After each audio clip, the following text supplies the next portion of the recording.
Sean bienvenidos a este espacio jurídico. Mi nombre es Judith Trejo y formo parte del doctorado en Derechos Humanos y Juicios Orales. Me encuentro en el segundo cuatrimestre en la materia del Seminario de Casos en Defensa y Litigio Oral 2 a cargo de la doctora Irene Hernández Cancino. El día de hoy hablaremos del procedimiento penal de las personas jurídico-colectivas en el sistema penal mexicano. El sistema penal mexicano se ha visto envuelto en muchas reformas, actualizaciones y transformaciones.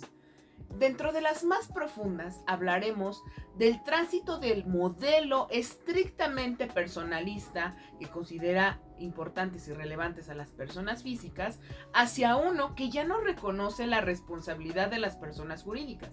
¿Y a qué nos referimos con personas jurídicas? No a aquellas que pertenecen a un sistema jurídico, sino a las personas jurídico-colectivas, sociedades o también consideradas personas morales. Durante décadas, el principio societas delinquere non potest fue un dogma incuestionable. ¿Qué significa este principio? Significa que las personas morales o estas personas jurídicas colectivas no delinquen, sino los que delinquen somos las personas físicas. Sin embargo,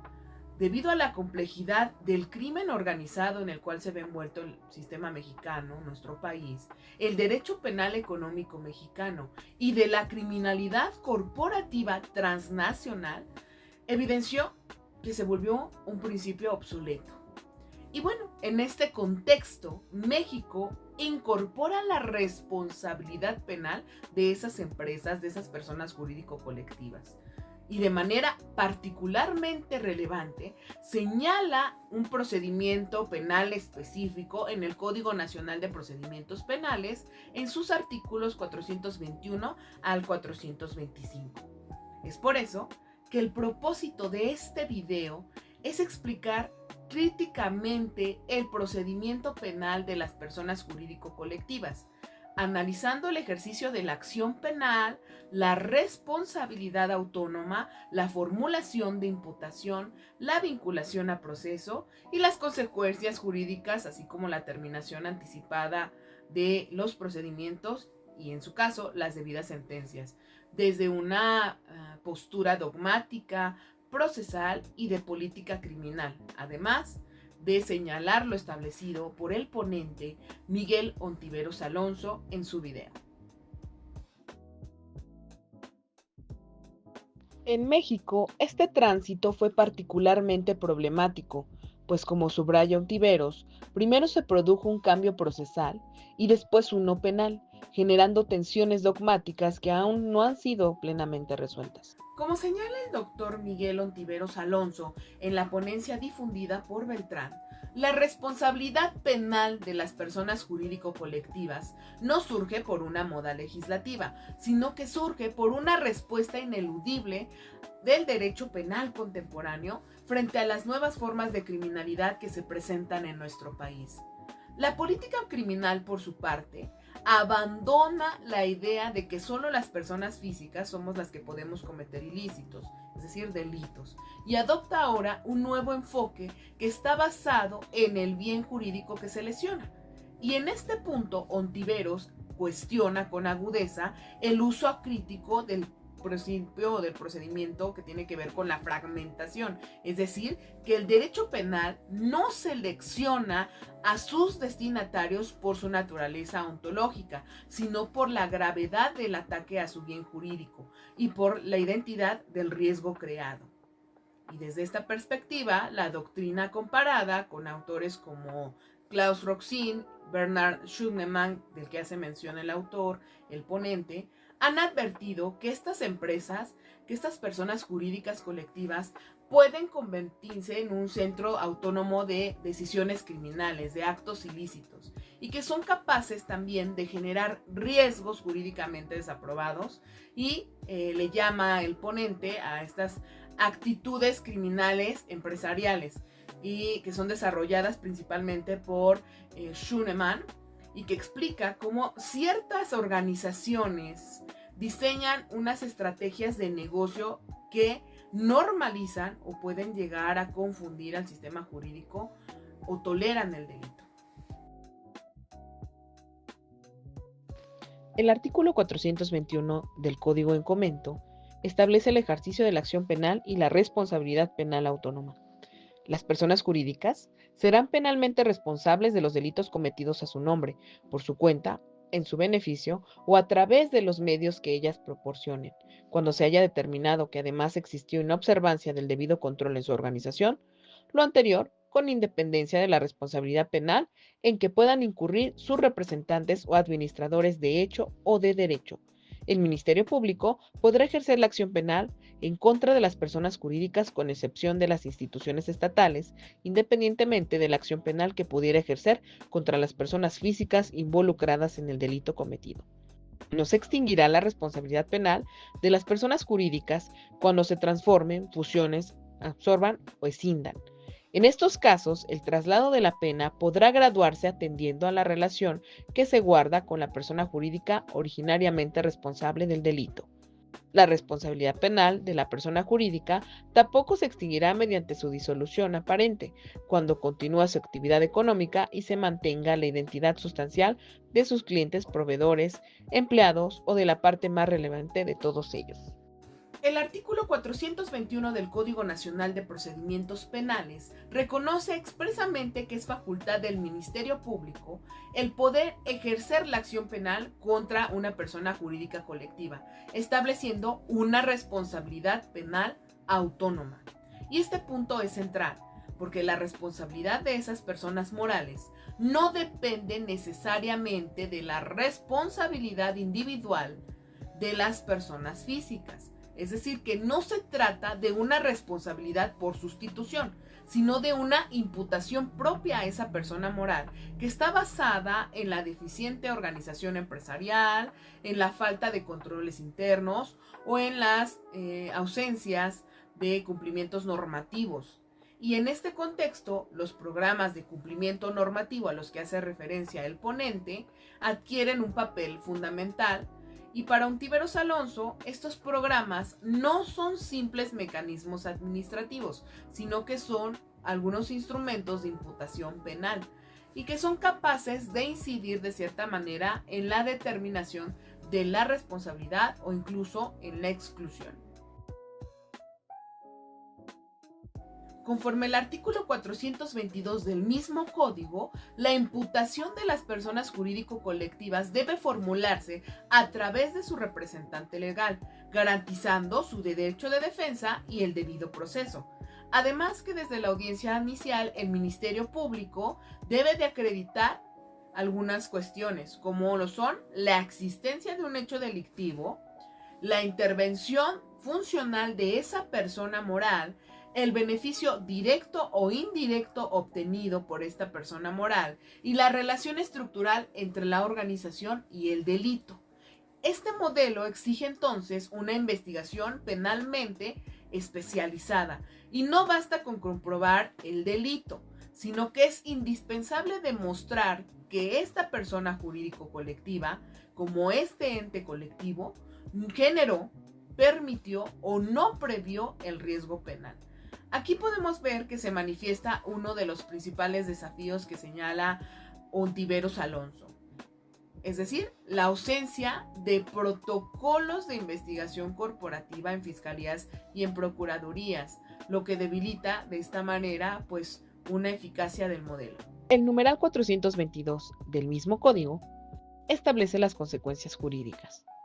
A las personas jurídicas con personalidad jurídica propia se les podrá aplicar una o varias de las siguientes sanciones: sanción pecuniaria o multa, decomiso de instrumentos, objetos o productos del delito, publicación de la sentencia, disolución o las demás que expresamente determinen las leyes penales conforme a los principios establecidos en el presente artículo. Para la vinculación a proceso, el juez debe valorar si existen datos de prueba suficientes que permiten establecer la comisión del acto delictivo y la probable responsabilidad de la persona jurídica colectiva. Este análisis requiere obviamente una valoración muy distinta a la tradicional, pues implica examinar la estructura organizacional de esa empresa o persona moral, los niveles de decisión, los protocolos internos y la cultura corporativa. Y desde una perspectiva crítica podemos establecer que este estándar probatorio plantea un riesgo. Sin capacitación especializada, el juez puede reducir la imputación empresarial o la imputación a esta persona moral a una mera extensión de la responsabilidad individual a una persona física, vaciando de este modo el contenido del modelo autónomo, es decir, que se responsabilice más a una persona física que las implicaciones que deben de tener ante este delito cometido por una persona moral.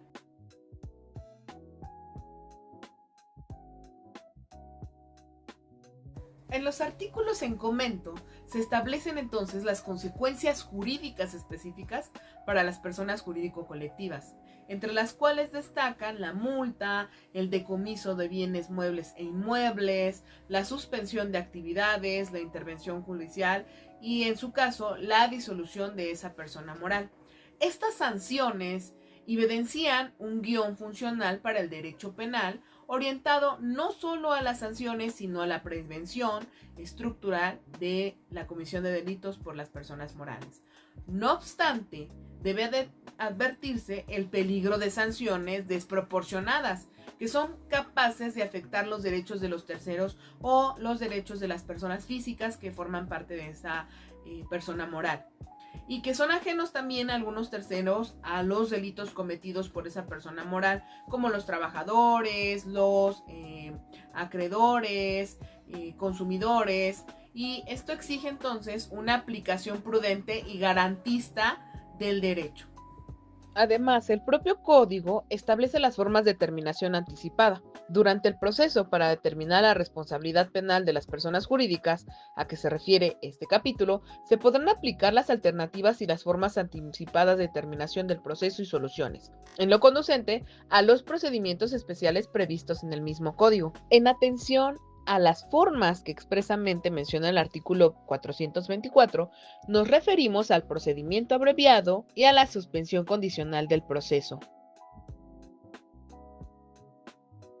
El artículo 425 del Código multicitado no regula acuerdos reparatorios ni otras salidas alternas. Tampoco establece criterios de individualización de sanciones. Su contenido se circunscribe de manera precisa a la sentencia dictada en el procedimiento penal en contra de esta persona jurídica.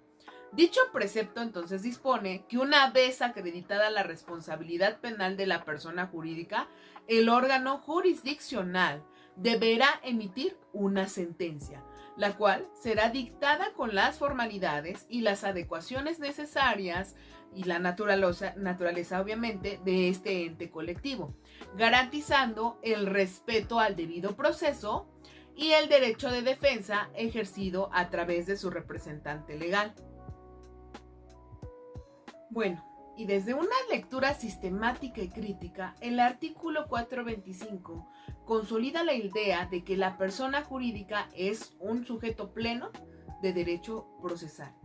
que es capaz de ser destinataria de una resolución jurisdiccional definitiva, lo que confirma nuevamente la separación del paradigma clásico que negaba su capacidad de responsabilidad penal y desarrolla nuevos criterios de individualización de las personas jurídico-colectivas. Su correcta aplicación entonces exige que los juzgadores fundamenten y motiven la sentencia atendiendo los parámetros generales del sistema penal, particularmente en los contextos de criminalidad económica y empresarial, donde las empresas pueden ser utilizadas como una estructura funcional para la comisión de delitos complejos, incluso para la delincuencia organizada. Considero importante resaltar